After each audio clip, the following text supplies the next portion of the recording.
बच्चों, I am once again back with new episode of physics. Last time हमारी बड़ी intense discussion चल रही थी। होप्स हो कि आपने वो पॉइंट्स को समझा होगा, पॉइंट्स को क्लियर किया होगा। अगर पॉइंट्स नहीं क्लियर कर पाए तो बस एक टिप आपको दे देता हूँ, अपने जहनों में बिठा लीजिएगा। अनसर्टेनिटी के हवाले से, अनसर्टेनिटी की दो टाइप्स हैं, एक एब्सोल्यूट अनसर्टेनिटी और एक फ्रैक्शनल अनसर्टेनिटी। एब्सोल्यूट अनसर्टेनिटी मैंने कल पढ़ाई थी आपको। यूँ समझ लीजिए किसी भी मेजरिंग इंस्ट्रूमेंट, जो इंस्ट्रूमेंट मेजर करने की कैपेबिलिटी रखता है, उस मेजरिंग इंस्ट्रूमेंट का जो लीस्ट काउंट है वो उसकी एब्सोल्यूट अनसर्टेनिटी है। यानी जो एब्सोल्यूट अनसर्टेनिटी है that is the synonym of least count.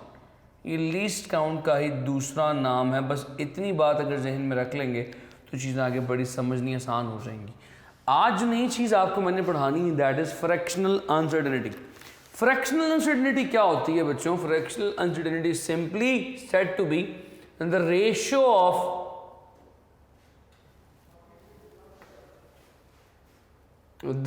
Of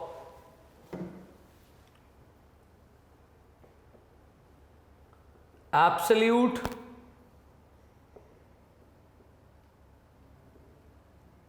uncertainty to the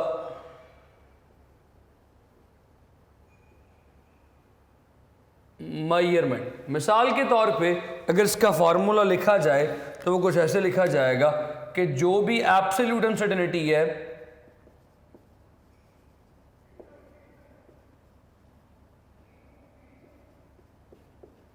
उसे डिवाइड कर दिया जाए मेजरमेंट के ऊपर। जो मेजरमेंट ली जा रही है उस पर डिवाइड कर दिया जाए, आपके पास फ्रैक्शनल अनसर्टेनिटी आ जाएगी। शॉर्ट फॉर्म में least count divided by measurement. Example के तौर पे आपसे कहता हूं कि अभी फटाफट एक फ्रैक्शनल अनसर्टेनिटी कैलकुलेट करके दिखाएं।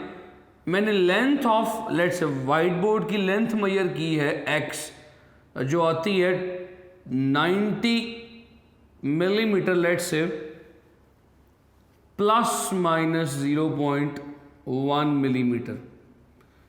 डू यू नो इस प्लस माइनस के बाद क्या लिखा है मैंने? इसको ऐसे क्यों लिखा है याद रखिएगा।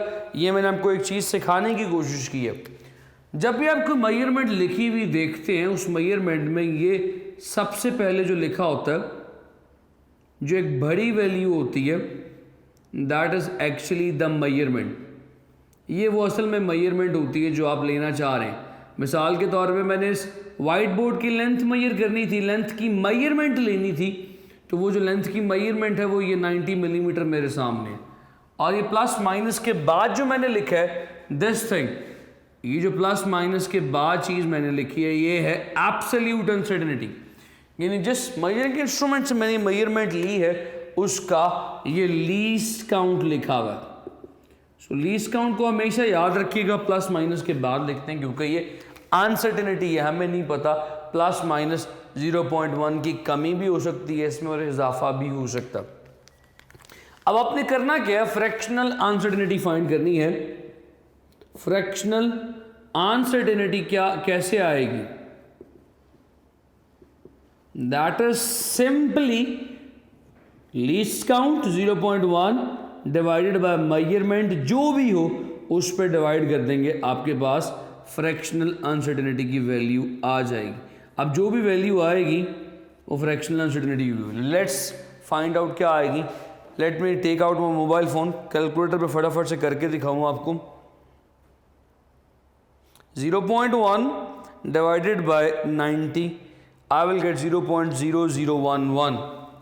जो फ्रैक्शनल अनसर्टेनिटी है दैट इज 0.0011। ये फ्रैक्शनल अनसर्टेनिटी मेरे पास आ गई। मैंने दो टाइप्स आपको अनसर्टेनिटी की बताई हैं, एब्सोल्यूट अनसर्टेनिटी और फ्रैक्शनल अनसर्टेनिटी। फ्रैक्शनल अनसर्टेनिटी की एक सब टाइप है, फ्रैक्शनल से ही निकलती है, उसे कहते हैं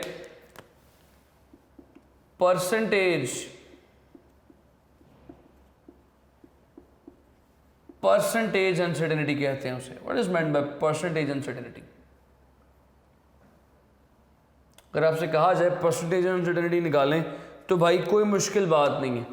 जो फ्रैक्शनल अनसर्टेनिटी आप फाइंड आउट कर चुके हैं, उसे मल्टीप्लाई कर दीजिए 100 के साथ, परसेंटेज अनसर्टेनिटी आ जाएगी। यहाँ पे आई 0.0011, इसे 100 से मल्टीप्लाई कीजिए तो यू विल गेट 0.1%। ये आपके पास इस मेजरमेंट की परसेंटेज अनसर्टेनिटी आ गई।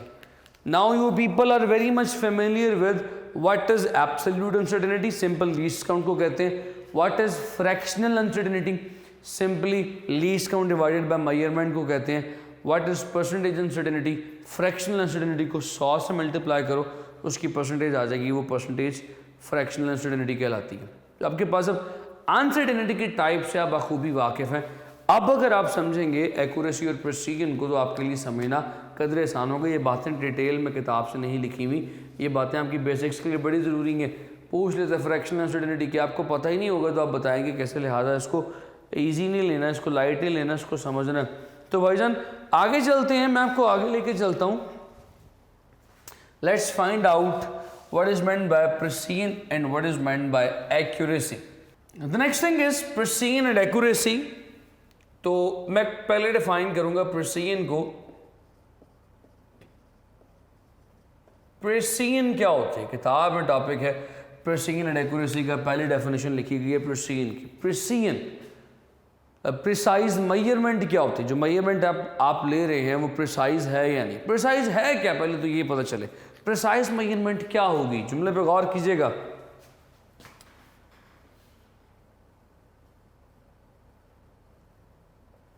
measurement will be precise if it has less absolute uncertainty।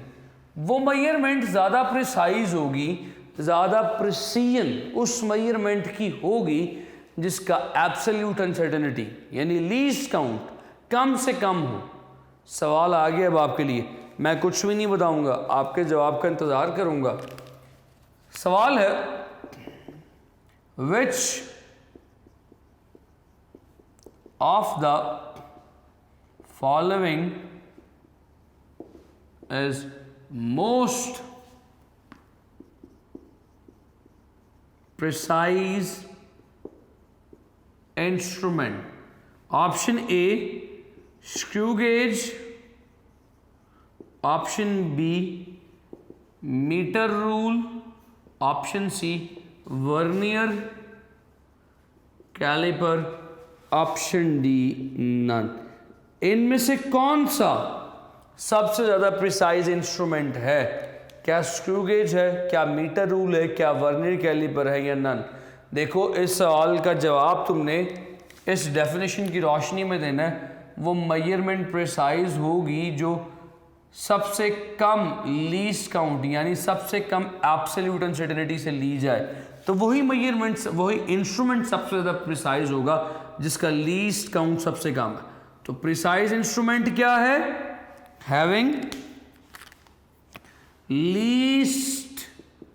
Least count, जिसका लीस्ट यूँ सबसे छोटे के लिए लिखा है, जिसका लीस्ट काउंट सबसे छोटा, लीस्ट की बजाय ना आम किसानी के लिए स्मॉलेस्ट लिख देता हूँ, जिसका लीस्ट काउंट स्मॉलेस्ट होगा वो सबसे प्रिसाइज इंस्ट्रूमेंट होगा। दीजिए जवाब। स्क्रू गेज का लीस्ट काउंट 0.01 मिलीमीटर, इसका 1 मिलीमीटर, इसका 0.1 मिलीमीटर। बचपने में बड़ी नहीं है बातें। सबसे छोटा किसका है? सबसे छोटा किसका है जी? ये तो आपको पता ही होगा, स्क्रू गेज का। So that is 0.01 millimeter. So the most precise instrument is the screw gauge. Got it? Point समझ में आ गया?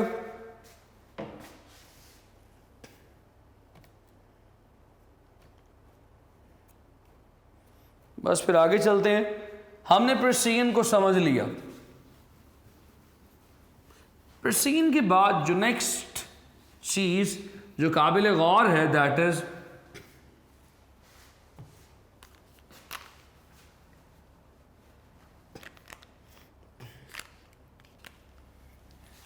Accuracy.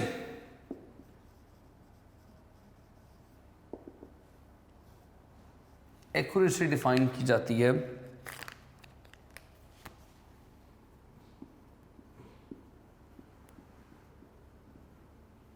measurement having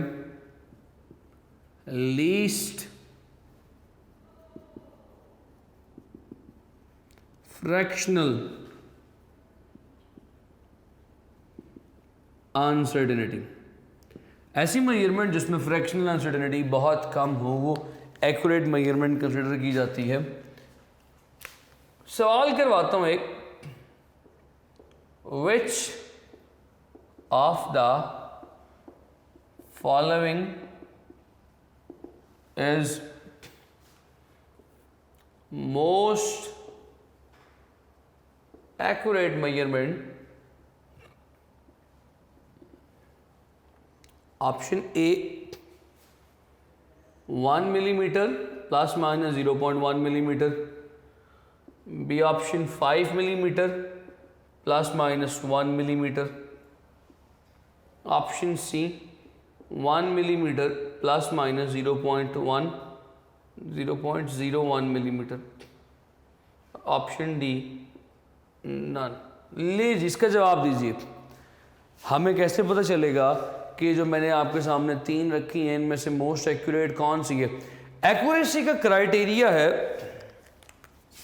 least fractional uncertainty. अगर तो आपकी मैयर शुदा वैल्यू में फ्रैक्शनल अनसर्टेनिटी कम से कम है तो आपकी वैल्यू कंसिडर की जाएगी एक्यूरेट। पहली की फ्रैक्शनल अनसर्टेनिटी कैलकुलेट करें। बताया था एब्सोल्यूट को ऊपर रखना है, मेजरमेंट पे डिवाइड करना है। 0.1 डिवाइडेड बाय 1, जवाब आ गया 1, सॉरी जवाब आ गया 0.1। इसमें 1 को ऊपर रखें, 5 को नीचे रखें, जवाब आ जाएगा 0.2। इसमें 0.01 को ऊपर रखें, 1 को नीचे रखें, जवाब आ जाएगा 0.01। सो इसकी फ्रैक्शनल अनसर्टेनिटी क्योंकि सबसे कम है 0.1, 0.2, 0.01, तो लिहाजा ये सबसे ज़्यादा एक्यूरेट मेजरमेंट हुई। पॉइंट समझ रहे हैं बच्चों? यहाँ तक चीज़ें क्लियर चल रही हैं। चीज़ें थोड़ी सी टेक्निकल हैं, टफ हैं ज़रूर, लेकिन समझ में आनी चाहिए। समझ में अगर आ रही हैं तो भाई पैसे पूरे हो रहे हैं। चीज़ें आज मैं इस लेक्चर को ना कोशिश करता हूँ कि थोड़ा थोड़ा काम करवाऊँ, लेकिन क्योंकि ऑनलाइन क्लासेस हैं तो मुझे पता चीज़ें सेचुरेट कर रही हैं आपको जहन में रखने में थोड़ी सी प्रॉब्लम होगी, लेकिन कोई नहीं यार, रखी जाएंगी।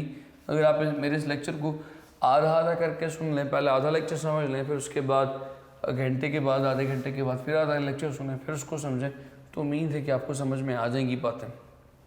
मुझे पता सेचुरेटेड लेक्चर है, बेशक 30, 35, 40 मिनट्स का भी अगर है तो सेचुरेटेड है, क्योंकि इसमें इंफॉर्मेशन ज़्यादा। मैं आमतौर पर ये मैक्सिमम जब क्लास में टॉपिक पढ़ाता हूँ तो 20 मिनट्स की डिस्कशन करता हूँ, 20 मिनट्स क्वेश्चन आंसर्स के लिए टाइम दिया करता हूँ, 25 मिनट्स क्वेश्चन आंसर्स के लिए टाइम दिया करता हूँ। 20 मिनट से ज़्यादा काम नहीं करवाता इस लेक्चर में। It is a little dry lecture. नहीं जी, अगला टॉपिक जो है दैट इज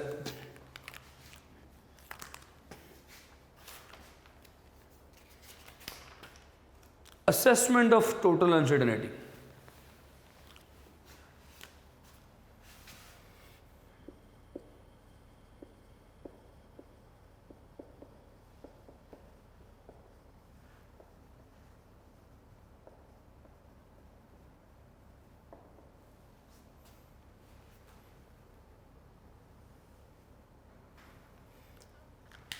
सेम सिचुएशन जिस तरह से मैंने सिग्निफिकेंट फिगर्स के लिए आपको बताया था कि जब आप कैलकुलेशन, जब आप मेजरमेंट लेते हैं तो उसमें कुछ सिग्निफिकेंट फिगर्स होती हैं। फिर जब आप कैलकुलेशन करते हैं, मल्टीप्लिकेशन, डिवीजन, एडिशन, सब्ट्रैक्शन करते हैं, उसके बाद जो फाइनल रिजल्ट आता है उसके सिग्निफिकेंट फिगर्स क्या होती हैं, फाइंड आउट करने का तरीका मैंने आपको इसी लेक्चर में समझाया। इसी तरह जब आपको एक मेजरमेंट लेते हैं उसमें अनसर्टेनिटी मौजूद है, जिसे एब्सोल्यूट अनसर्टेनिटी कहते हैं। अब जब आपने 3-4 मेजरमेंट्स लेके मल्टीप्लिकेशन, एडिशन, सब्ट्रैक्शन, डिवीजन करनी है, तो जो फाइनल रिजल्ट आएगा उसमें कितनी अनसर्टेनिटी मौजूद होगी, कैसे पता चलेगा? सो जी, we are going to find out the method for the assessment of uncertainty in final result. पहला काम करेंगे हम, लेट्स से एडिशन और सब्ट्रैक्शन के लिए फॉर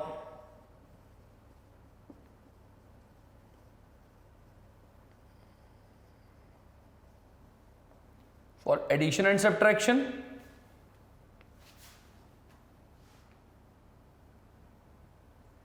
क्या लॉ ओबे होगा एडिशन और सब्ट्रैक्शन के लिए?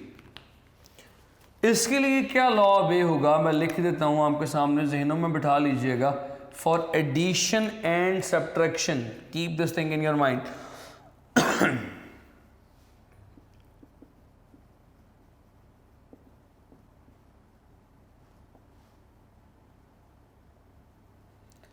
Absolute uncertainties are added. चाहे एडिशन करें चाहे सब्ट्रैक्शन करें, एब्सोल्यूट अनसर्टेनिटी हमेशा ऐड होगी। एग्जाम्पल के तौर पे मान लीजिए कि x1 एक मेजरमेंट है जो 5.91 प्लस माइनस 0.1 मिलीमीटर है, और x2 एक मेजरमेंट है जो कि 2.51 प्लस माइनस 0.1 मिलीमीटर है। अब चाहे मैं एडिशन करूं चाहे सब्ट्रैक्शन करूं, मान लीजिए पहले एडिशन करता हूं, एडिशन करूं यानी कि आई एम डूइंग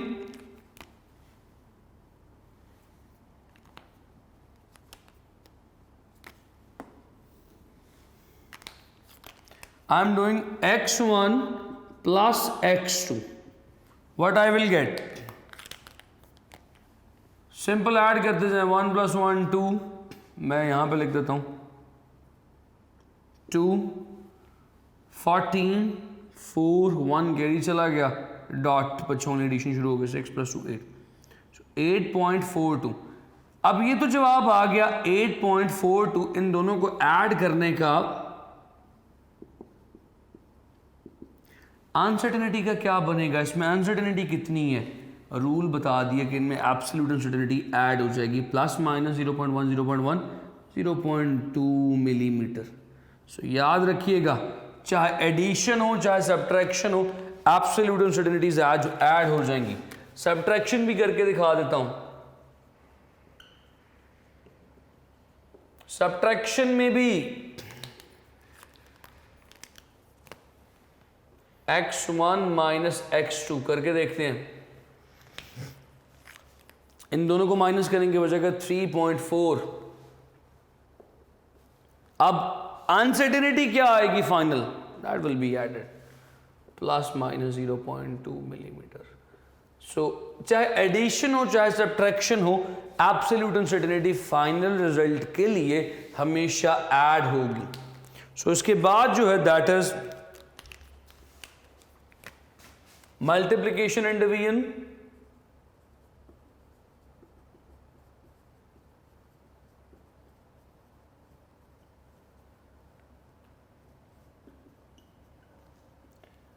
जब आपने मल्टीप्लिकेशन और डिवीजन करनी हो, उसके लिए क्या फिनोमेना होगा, क्या क्राइटेरिया होगा? सो याद रखिए, मल्टीप्लिकेशन हो चाहे डिवीजन हो, जहन में क्या रखना है?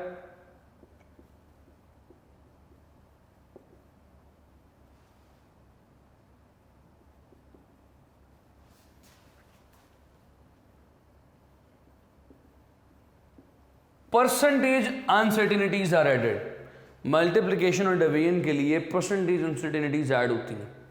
मान लीजिए कि मुझे डिवीजन करनी पड़ रही है, रेजिस्टेंस कैलकुलेट करनी है, वोल्टेज की वैल्यू है, बचपन में ओम्स लॉ पढ़ा था, 5 वोल्ट्स प्लस माइनस 1 वोल्ट, और करंट की वैल्यू है 2 नहीं 10 कर लेते हैं, चलो 10 भी नहीं यार, 2.5 कर लेते हैं, प्लस माइनस 1 एम्पेयर। तो अब देखो यहाँ पे आपके पास वोल्टेज की वैल्यू भी मौजूद है एब्सोल्यूट अनसर्टेनिटी के साथ, करंट की वैल्यू भी मौजूद है एब्सोल्यूट अनसर्टेनिटी के साथ। जब आपको फाइंड करने का कहा जा रहा है रेजिस्टेंस फाइंड आउट करो,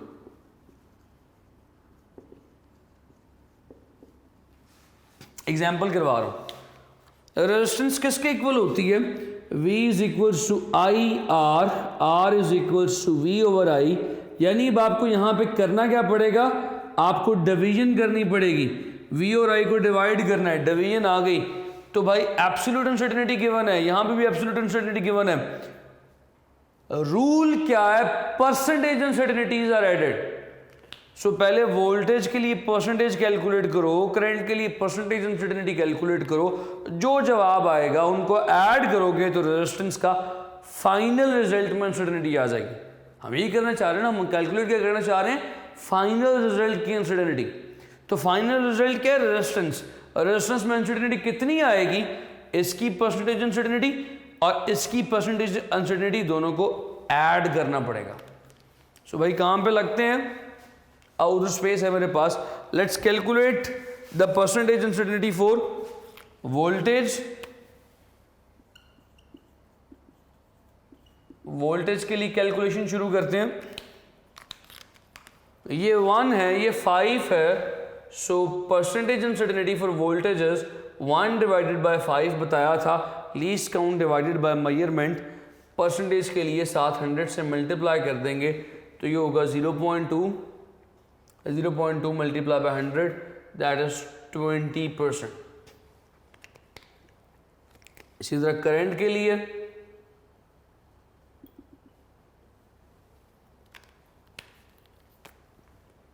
1 divided by 2.5 that is equals to 10%.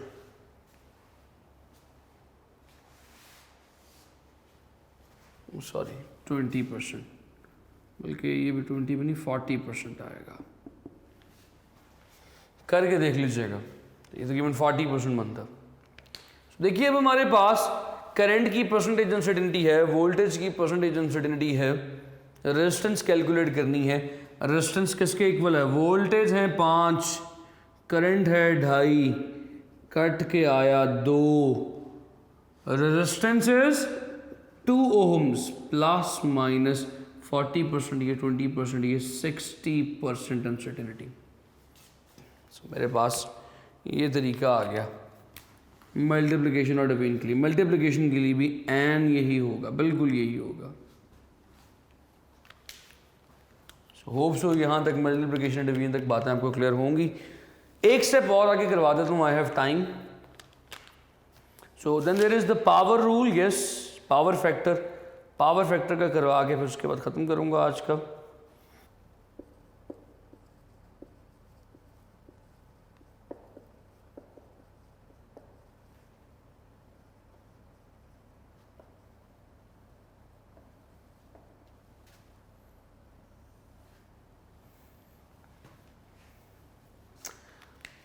नहीं जी, अब जो नेक्स्ट चीज़ है वो पावर अगर आ जाए, मल्टीप्लाई डिवाइड एडिशन सब्ट्रैक्शन समझ में आ गया। अगर कहीं पे पावर फैक्टर इन्वॉल्व हो जाए, अगर किसी चीज़ की पावर लेनी पड़ जाए तो वहाँ पे अनसर्टेनिटी कैसे सॉल्व होगी, उसके लिए रूल आपके सामने लिख देता हूँ। रूल है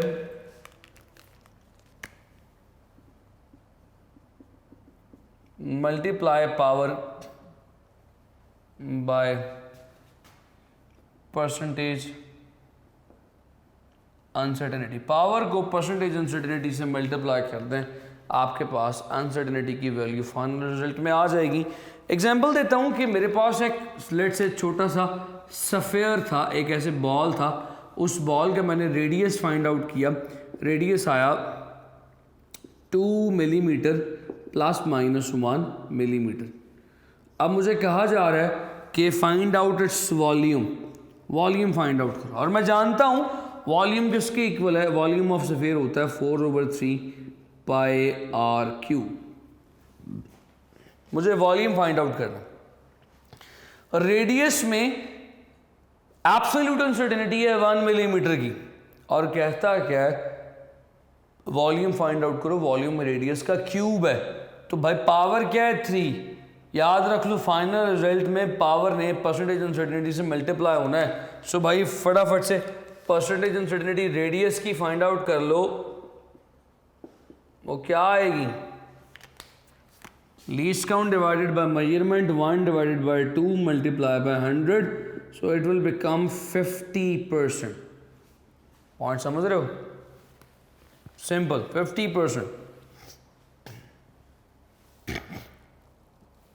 आगे लेके चलता हूँ यहाँ से, वन मोर स्टेप आगे मूव ऑन करते हैं। जब इसका वॉल्यूम फाइंड आउट करूंगा 4/3 पाई आर क्यूब, 4/3 पाई की वैल्यू 3.14, आर की वैल्यू 2 पुट की, उसका क्यूब लिया। जब सारी वैल्यूज पुट करेंगे, सॉल्व करेंगे, करके देखते हैं। मेरा कैलकुलेटर कम, मोबाइल की तरफ। सो 2 का cube is 8 into 3.14 into 4 100.48 divided by 3, I'll get 33.49। सो जनाब ये आ जाएगा 33.49 मिलीमीटर क्यूब। और साथ अनसर्टेनिटी कितनी होगी, power is multiplied by percentage uncertainty, तो ये हो जाएगा प्लस माइनस पावर कितनी है 3 मल्टीप्लाई बाय 50, 150%। ले जी बच्चों, यहाँ तक हमारी बात ख़त्म हुई। आखिरी एक सवाल करवा देता हूँ।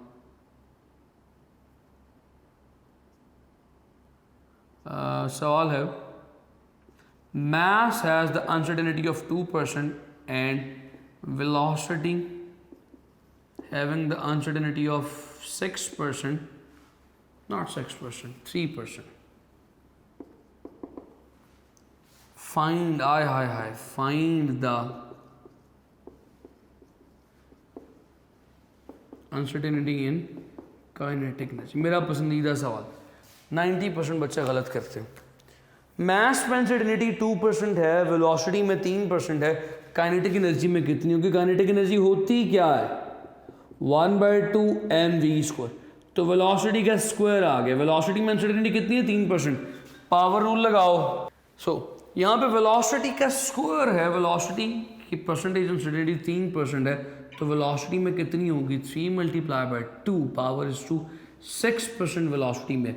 मास में कितनी है 2% है। अब देखो मास और वेलोसिटी मल्टीप्लाई हो रहे हैं, अभी बताया था मल्टीप्लिकेशन के लिए परसेंटेज अनसर्टेनिटीज आर एडेड। सो भाई 2% इसकी जमा 6% इसकी, कुल मिला के 8%। काइनेटिक एनर्जी में कितने परसेंट होगी 8% अनसर्टेनिटी। गॉट इट, एमसीक्यू है ये, बड़ा इंपॉर्टेंट। चलो यार यहाँ पे अपनी बात को ख़त्म करते हैं। कल इंशाल्लाह डायमेंशंस के ऊपर बात करेंगे। डायमेंशंस का टॉपिक कल थोड़ा सा छोटा रखेंगे, तो डायमेंशंस ख़त्म करने के बाद इंशाल्लाह फिर एक्सरसाइज आ जाएगी इसकी, वो इंशाल्लाह फिर नेक्स्ट उसे अगले लेक्चर में ख़त्म करेंगे। तो tomorrow the chapter would be finished. Thank you so much, take care of yourself, अल्लाह हाफ़िज़।